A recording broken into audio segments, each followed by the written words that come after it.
Hey guys, how's everyone doing? I hope good. I wanted to come on because I had quite a few people messaging me, and I have quite a few new followers on Facebook, I noticed, as well as YouTube, so it's exciting. I know that I'm reaching people. And yes, I've had people ask me more about my book and about trauma and what I do and the belief clearing. So, first of all, I'm Christine. I'm the founder and owner of Whispers of the Wounded Soul. I was in the middle of healing from a breakdown after a lifetime of trauma and running on trauma wounds and making all the wrong, choices and things and all the stuff that we do when we live our life in fight, flight, or freeze and fawn. And fawning is something people pleasing, bending it, whatever we have to do for relationships to fit in. I've done all of it. And when I was healing from all of that, I started, journaling. And that was how my book came about, Turning Wounds into Wisdom. And then I thought, I want to share it more than just my book, because what if people don't read it or don't know it's out there?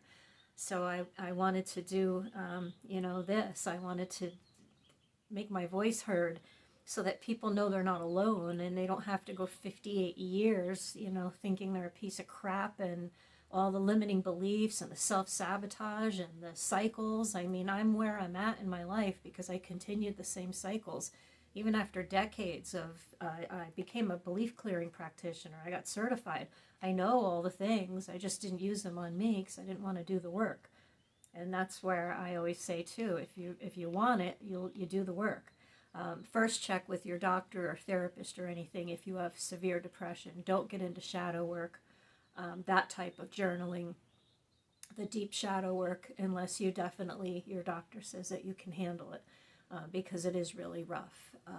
But anyway, so yeah, as I was doing all that, I wrote my book because I started learning, that you can learn from all of these wounds. There's something to learn from, and if it's not actually something to learn from, you have to learn how to actually process it so you can get rid of it instead of shoving it down, because that's what I did from childhood. Anything that happened to me, the beliefs stuck up here and the rest of it stuck in my body. Our nervous system and our bodies hold more than we imagine.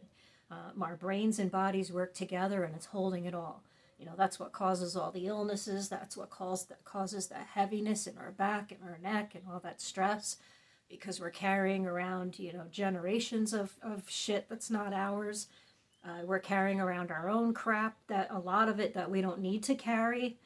And to give you an example, when my daughter was 13, a single parent, I'm sitting there stressing about bills. And she looked at me and said, "Well, can you fix it right now? What can you do about it?" And I said, "Nothing." And she said, "Then stop. Go find something to do." And when she left, I was annoyed because I thought, well, I have to worry about it. What is she saying? That's my job. I'm the mother. I have to worry about how I'm going to pay this bill. I don't. Yes, you do, but at that moment, if I already did, and I did what I had to do, I was already working, but things were tight. And I figured out, what I was going to need to do next time. And it's hard to be a single parent, and especially if you're running on trauma wounds. And I got married and moved out at 19 years old. And when it didn't work out, now I'm here, 24 years old, a single parent. So as she got older, she was the old soul that would say things to me like that. What can you do about it right now? Nothing. But at that moment, that's all I knew. That's what I thought. I have to worry about this. That's what I'm supposed to do. We're not. We don't have to carry everything with us all the time. Even now, like, people will message me with everything going on in the world and all these things that we're finding out, and the files. I don't let myself stress or worry about it, because right now those files have nothing to do with my family or me right this moment. And that doesn't mean that I don't care what's going on, because it's terrible. That's why I don't want to think about it. But I don't have to. I don't have to read it. I don't have to think about it or care about it. Because right now at this moment, I have to think about me and my family and being here and showing up for them. When you're absorbed in everything else that's going on out there, you're not taking care of you, and you're not taking care of your family, especially if you have children, even if you have pets. You're not really there for your pet if your mind is absorbed in all of this. This pet that wants your attention, but you're so hyped up and focused on something going on that you can't fix. And it took me a lifetime, obviously. Well, hopefully not a lifetime. I'm hoping to be around a long time. But, it took me my 58 years to realize this, that I'm generating that energy out on other people. I can't do it or fix it right now. And they, how, they say tomorrow's not promised and yesterday's gone. But an hour from now is not promised. You really want to be technical, and it's not something that should put you into fear. That's the part that you need to override your mind. You have more control over your thoughts than you think you can, or you think you do. So you have to control those thoughts and know, I have right now, we only have the moment we're in. Every minute of our life, we never know what's going to happen. And I used to live my whole life in fear.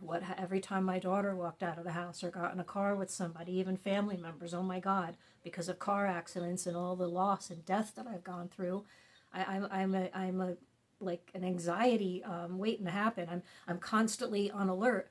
Well, I recently, really learned this recently reading. I think I where's the book? The body keeps the score. Our body literally holds all the trauma and all the things that we have been through, the stuff that we're keeping down. It's holding it. And what happens is there's a trigger or something that goes on. Your body notices it first and sends an alert to that part of your brain. I always talk about your amygdala. Your amygdala, if you've been through trauma from childhood, even trauma as an adult, but I always say, childhood trauma, when your brain is being wired when your brain is developing, it's being wired at the same time. It's being wired in trauma. So your amygdala is already there to feel out for danger. That's the part that protects you. It's like your smoke alarm, and it's constantly on alert. But if you've, you had psychological or physical or both trauma growing up as a child, those ages when your brain was developing, it was being wired so that it was turned up. So, as a child, people tell me all the time now as an adult, you have amazing interpersonal skills because I know how to read a room. When I worked as a cashier years back, they used to laugh and say, you have the longest line. And there'd be open lines. They would rather wait for me to come to my line. And it's because of my outgoing personality and all of that. I know that is. But it's also because I knew how to talk to someone. I could read them as they were putting their stuff on the belt. I knew if I could kid around with that person or if they just wanted their stuff rung up and to leave. I knew if I could say something to them or not. Some people, hi, and they're hi, I knew. I have a really good way, a strong way of reading, whatever. I'm getting tongue-tied, but of reading people. That's from trauma wounds. That's not like a thing like, not a good thing to have. It's good to have good customer service and interpersonal skills, but mine are so on alert, and I'm so constantly reading a room that it kind of makes life uncomfortable sometimes, because you walk into a room and you're already like, oh boy, and you know what I mean? And then that's where you have to remind and start talking to your brain, your thoughts, and say, no, we're not going to we're not going to let this upset us. We're not going to let this be weird. We're going to move on and let it go. I mean, when I learned that I had control over my thoughts and I have control over my life by my thoughts, our thoughts and our words are creating our life. What you wish and think about and want, you usually end up getting because you're manifesting it. And energy is so real. I talk about this all the time. We're all energy. So the more positive energy rolling around out there, the more it's going to spread positive energy, and it's going to be great. Right now, all this negative energy out there, is just gonna, that's what's dragging stuff down, because there's so much. Every channel you turn on, I mean, I don't watch TV, but I know from hearing people talk, every time you're scrolling on social media, there's another tragedy, or there's chaos. They want us to be in chaos because they want us to fight, and by they, you know what I mean. If you're watching me, you know what I mean. They want us to fight. They want us to be at each other's throats. They want us to be living in fear because they want to control us.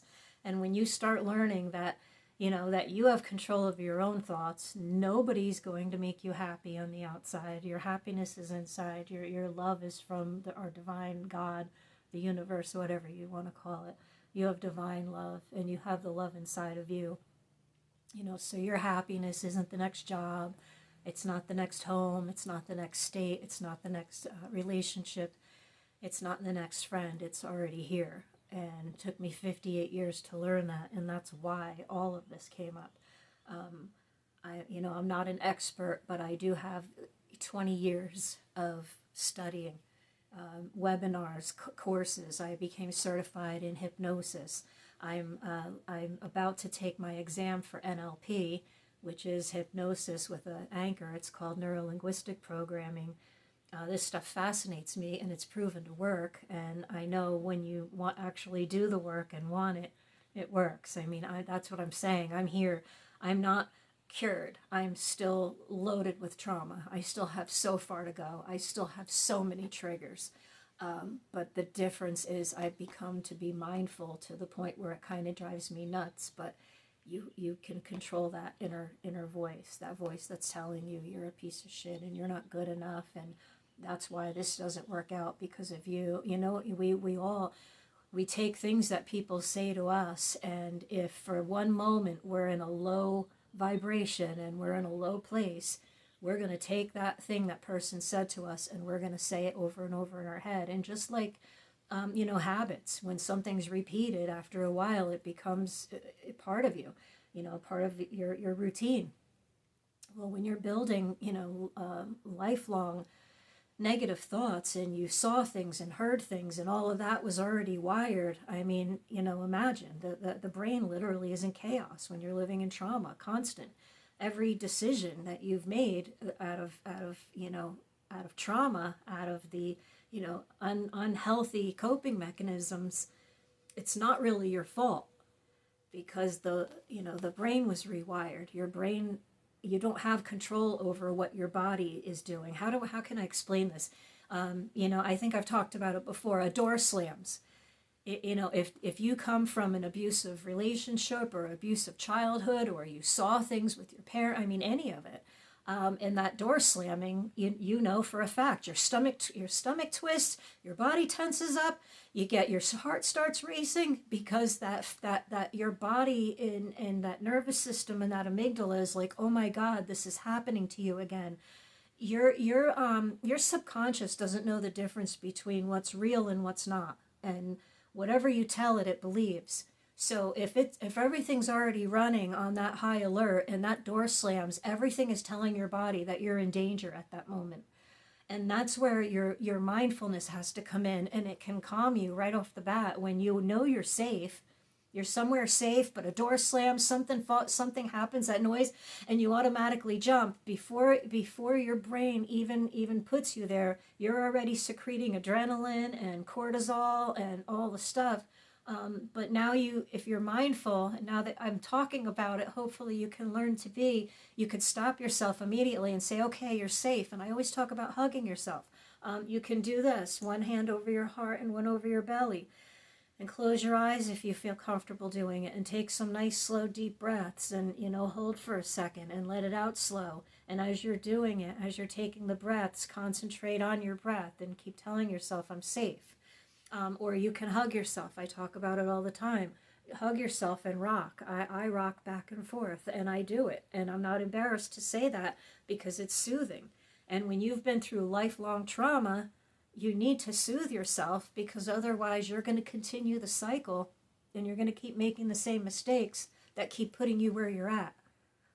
So if you're following me because, you've been through grief and you can't let go of it, and you've been through trauma and you can't let go of it, and you've been through this and even things going on in the world and you just can't let go of it. That's why I'm here sharing. I've been through, with this book, I've been through things that some could never handle. And I know that for a fact because I've lost so many friends that just couldn't take it. I was there when I was writing this book. I was at the end of my rope and I just wanted out. I was done. 58 years of nonstop trauma and mistakes and still ending up in the same spiral in the same place, and then the next place, maybe this next place it'll be for me. Maybe it's going to get better. That was where I was literally a year ago.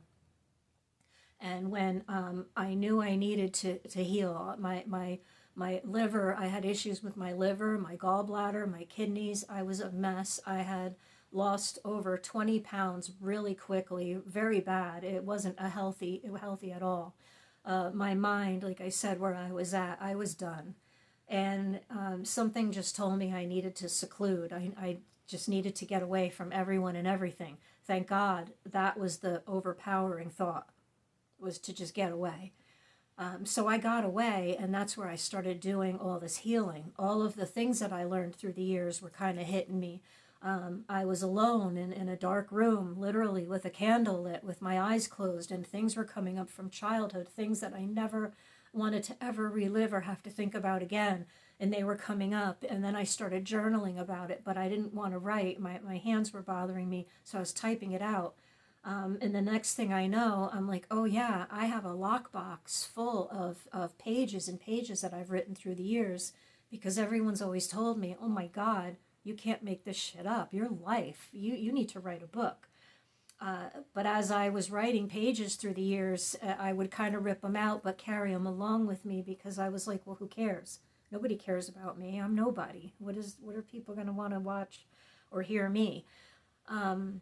So I just shoved them away. And it was in that, in that room, in that attic room, where I started my healing. And when I was journaling, I was like, oh, what if there's other people like me who think that there's no hope? What if there's people like me that are really ready to give up? And something carried me through many times. There were many times in my life I wanted to give up. Having my daughter, thank God, was what saved me, because I've seen what it does when you decide you can't take it anymore and then leave behind children and grandchildren and families and loved ones regardless, but especially children. I saw the devastation that a child goes through when a parent or a family member decides they don't want to be here anymore. That's devastating. And I'd already been through enough death in my life. I was 11 years old when my 13-year-old cousin was killed. That was traumatic in itself, because to me, old people die. That was scary. And then not even a year later, my grandfather, who raised me, my papa, died, and I had to bury him on Christmas Eve. And then the next year, when I turned 13, on my 13th birthday, my paternal grandmother, my other nanny, died on my birthday. So it started right there. So, and it went on. So I get it too with grief. But it's like all of that, even grief, the people that were grieving and carrying it around and laying around depressed and crying, everyone has to grieve their own way. Everyone will, and no one's nervous system is the same, and no one's brain, chemistry is the same, or how they're wired. But you have to get to the point eventually, and I really ask yourself, would my loved one want me to really be sitting here like this? Because most of the time, no.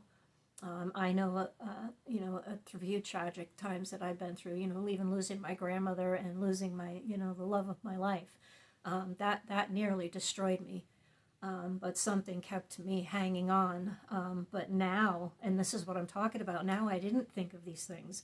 I was numbing. I was doing whatever I could, shoving it down, numbing it, whatever I could do to not have to deal with or process any of it.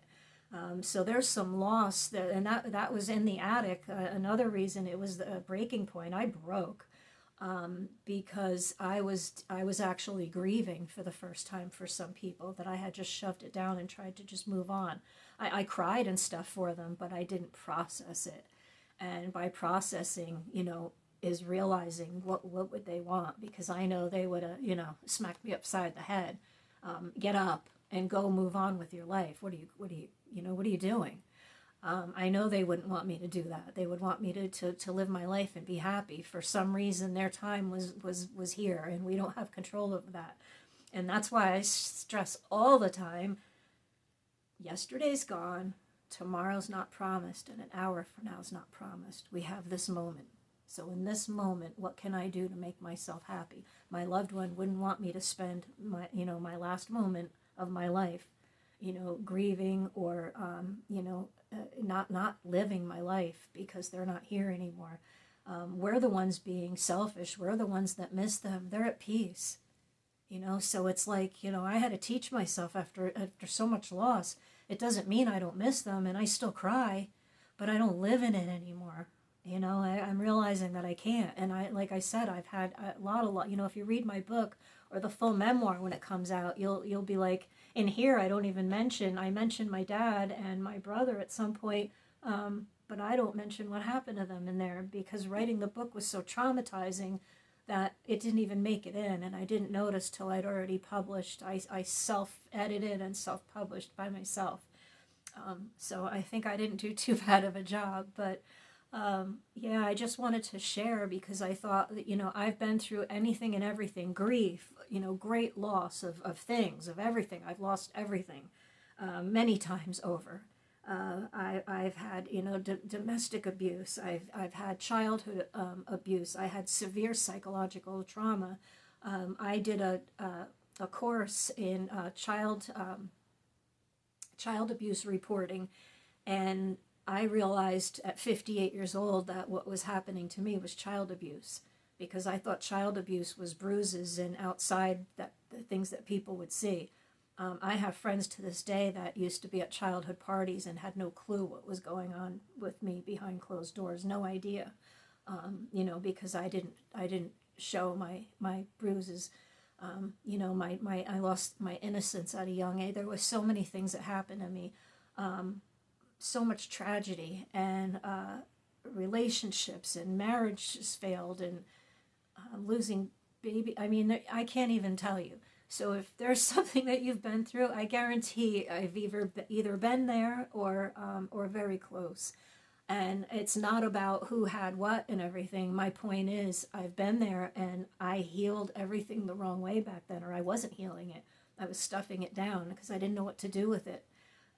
I want to share with you the tools that I've learned, the belief clearing tools. I want to share stuff with you. And if anyone, I always say, if you want to try some hypnosis, I do tapping. I've done a couple videos for tapping. Tapping is huge.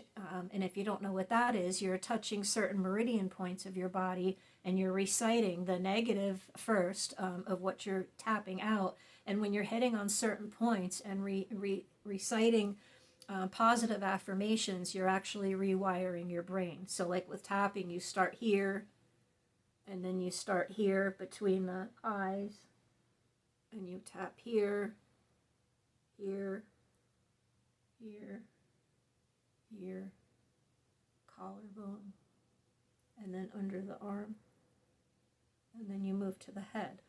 But when you start with tapping, when you start here, you talk about that even though whatever the ailment or situation, I feel stressed, I love, accept, and forgive myself.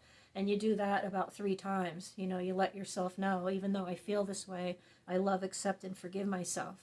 And then you move on to here. I feel very stressed right now, and I'm, and then here. And I'm carrying a lot of anxiety. The anxiety makes my body tremble. But I know that I don't have to carry it. I know I have more control over it. And I know that I can calm myself whenever I want. I don't have to carry this anxiety with me. I can release this anxiety at any time. So literally, if that one, follow through doesn't make you feel calm, you can always do it again. And, you can repeat certain ways longer. I like to start putting the positive immediately because I've been doing it longer.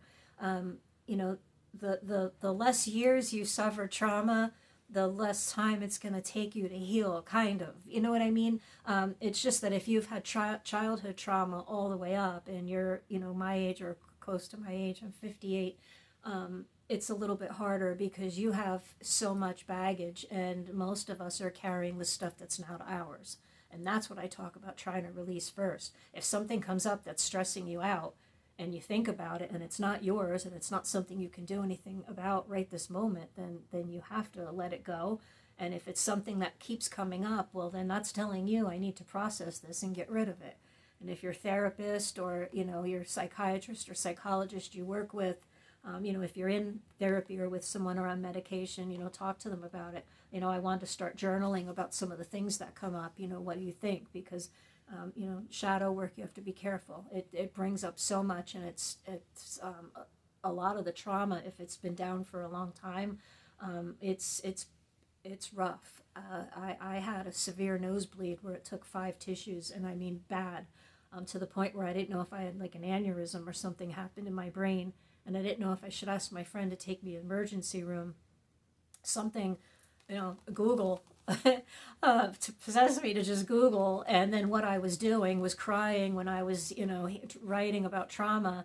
And literally it came up saying that it was an ascension symptom. And sometimes it happens when, someone is releasing generations of trauma.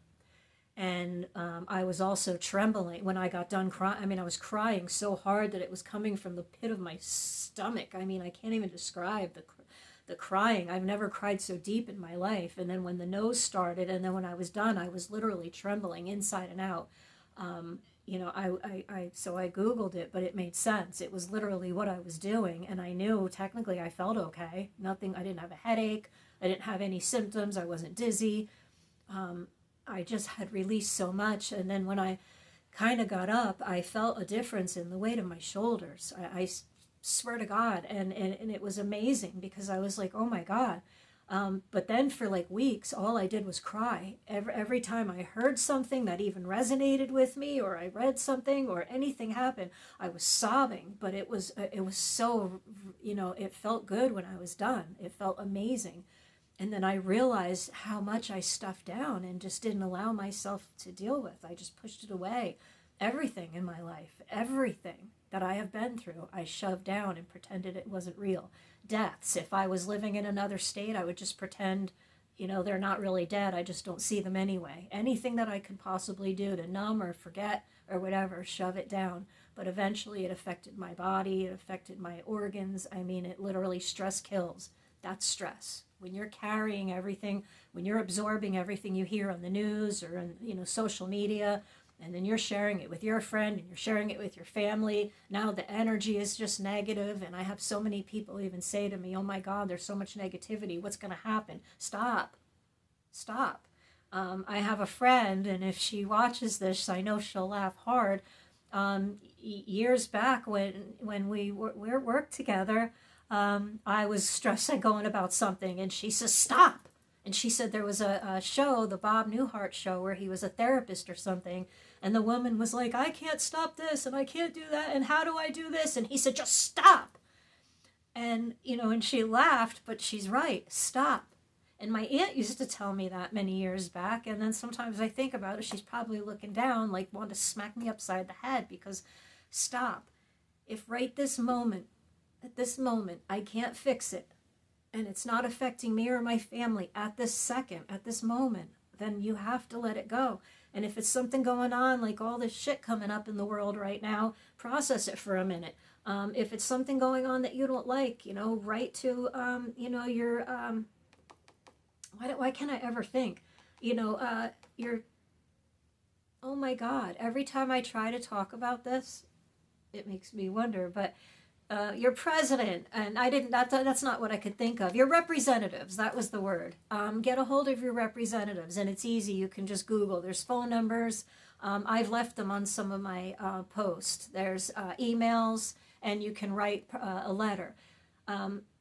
I used to not do it because I thought, well, I'm one person. What am I? I don't matter. But I realized if thousands and thousands of people write and email and call about the same thing over and over again and bombard them, which I do, I always say I'm probably on some kind of a list because they probably can't even deal with me anymore. I get responses back.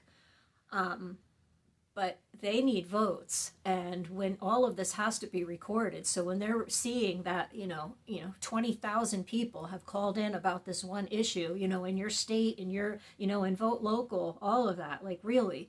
But before you vote, send them letters and bombard them with emails and tell them what you don't like or what you don't agree with, because if enough people do, they might consider doing something, because it's towards a positive change, and they're actually seeing the amount of people that are doing it. It's logged. When we're on Facebook bitching and complaining about it, and we're out here with protests and all of that, it's really not making a difference, and it's not. It's not changing one single thing. It's just spreading more negativity and more hate, and it's dividing us. Everything is dividing us, and that I'm not even going to go off topic, but just it's happening in the world, yes. But I got enough baggage and shit on my own to have to deal with than to carry all of this. I can't. It happened. I'm going to try to process it as best as I can, and then I'm going to let it go. And certain things, is it going to come up again? Is it going to upset me? Am I going to see something? I wrote a post about there was a shelter that burned down, and 6 doggies died. It devastates me every time I see the post and it comes up. And instead of scrolling past it, I stop on it and I read it and I look at all their pictures, and then I start crying. Enough. I can heart it and keep going. It doesn't mean that I don't care. I obviously do. I care too much. Not too, you know what I mean? I don't have to carry that right now. I have other things that I might be able to handle, or that I do need. I'm not gonna focus on this right now, and all it's doing is dragging me down, and I'm not helping the puppies. There's nothing I can do. Can I donate or whatever? If I could, I would, but I'm not in a position. And I got myself in this position that I'm in from those negative looping things that kept me where I was. Mindfulness, self-awareness.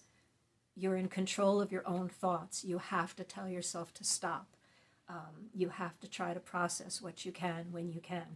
Is it true? Is it affecting me right at this moment? If not, I need to release it. How can I release it? Why was I dragging it around?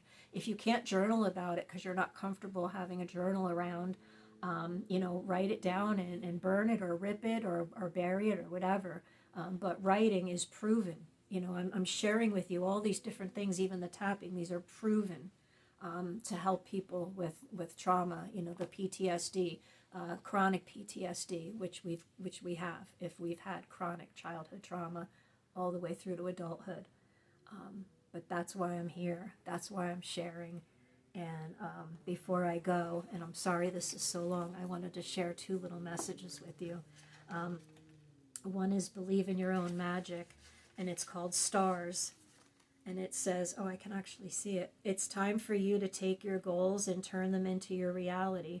Create that dream board, wish on those shooting stars, and write in a daily manifestation journal. The universe is waiting to give you exactly what you deserve, given that it's best for everyone involved. Keep in mind that you also need to believe that you deserve it. And that's something that Jesus said. What you ask for in faith and believe, you will receive.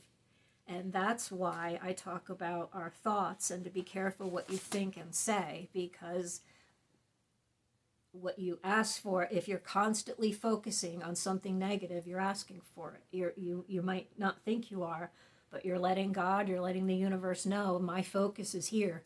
So this is what's important. So if it's on lack, like I did my whole life, and what I don't have, and and why did I choose this, and why did that's all I kept doing then. I just continued to keep choosing those things because that's what my focus was on. When I started changing my focus on now, on being present in this moment and what I'm doing and what I can do, I'm genuinely happy without pretending or shoving things down and pretending they're not happening. I choose to be happy. It's a choice. I choose right now in my moment that I have to be happy. And, sometimes I'll even put on music and dance around when no one's watching. They say dance when no one's watching. It's true. It's so healing. Go for a walk. Go for a nice brisk walk. Anything. There's so many ways to release and release all of that. I always talk too about looking around. Look at 3 different, objects and focus on them for a few minutes on the objects, and then look around for maybe 2 or 3 things that you can actually touch, and touch them and just kind of focus on how they feel, and then think about something that makes you happy. And while you're doing all of this, your mind's not thinking about that thing that you didn't want to think about. So there's that, okay? Anyway, one more, inner child.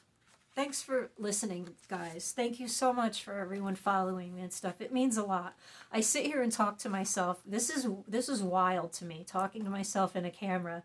But I go back and watch myself later, and sometimes I learn things too. It makes me realize stuff. So it's a little weird, and putting my life story out there for everyone in the world to see, or whoever reads it. It's wild. But if I don't share with you, you're not going to know that you're not alone, and you're not going to know that there's help. You don't have to go 58 years and be miserable. Hopefully, if you're older, you don't have to go the rest of your years miserable. If you're young, maybe I can save you. So this one is practice freedom. And I really like this one because it goes along with what I talk about. So this says judgments that we or others have placed upon ourselves can shackle us, stealing our joy and will to fully embody our life. It is a heavy burden to carry. The weight of judgment, it can trap us in cycles of fear and blame. If you have pulled this card, it might be time to consider whether you are being held prisoner by judgments in your own mind. So, it says take some time today to reflect on the beliefs that you hold about yourself or your inner child. Write down as many core beliefs as you can, and then review your statements for signs and patterns of judgmental beliefs. A good way to do this is to speak these statements out loud and then focus on the feelings or sensations. On a separate page, you can write down all the statements that did not leave you feeling empowered and hopeful. Now is the time to dig a little deeper. Where did these beliefs come from? Why do you believe this is true about yourself? If you release these beliefs, are you afraid something might happen? Are parts of your identity built around these beliefs? Answering these questions can help you understand where these judgmental beliefs came from and why they might have been hesitant to go. Now is the time to counter them. Write down the opposite statements to these judgmental beliefs. Say them out loud and see how you feel. Do you feel empowered, hopeful, or full? If so, then there is truth here, and that needs to be spoken. Responsive journaling. How does it feel to speak words of truth and freedom over yourself? So that's another way. You sit back. You have to take time to yourself. By yourself, alone, no phone, no TV, no radio, no nothing. Just you. Close your eyes and then think about, like they're saying, a topic or something that comes up that's bothering you. And you can, if you just sit there, you can feel it in your body. You could feel either your stomach tighten, you can feel your muscles in your shoulder. There's something. And then what you do is you tell yourself the positive thing that goes opposite of what that thought or that feeling was. And then you think about how that makes you feel. Well, when you kind of do that too, you can feel the smile come over your face, because even that about judging you. Why did you judge yourself? Is this true? Are you stupid? If you always carried around, I'm dumb, I'm not smart, I'll never be anything. Is this true? It's not. It's not true, because you can be anything you want to be, because you have control over your own thoughts and over your own life and your own decisions. But you can't be making them on fight or flight, in trauma wounds. So once you start healing those wounds, you can go back and make those better decisions. And don't beat yourself up for decisions you made that got you to where you're at, because I did that too forever, up just until now, until, a year ago. You know, what you did all these stupid things, and why did I do that? And I still do it sometimes. You know, why did I do this? Doesn't matter why I did it. And I tell myself to stop. It doesn't matter. It's done. I can't go back and fix it. It's over. Stop. So there's that. I didn't mean to make this message so long, but I really wanted to share this with you. I hope you guys have a wonderful rest of your day or evening whenever you're watching this. And again, thank you so much for those who share and support and have read my book and gave me such amazing reviews. And I'm sorry you're hurting too, but know that you're not alone. We're in this together. Thanks, guys. Bye.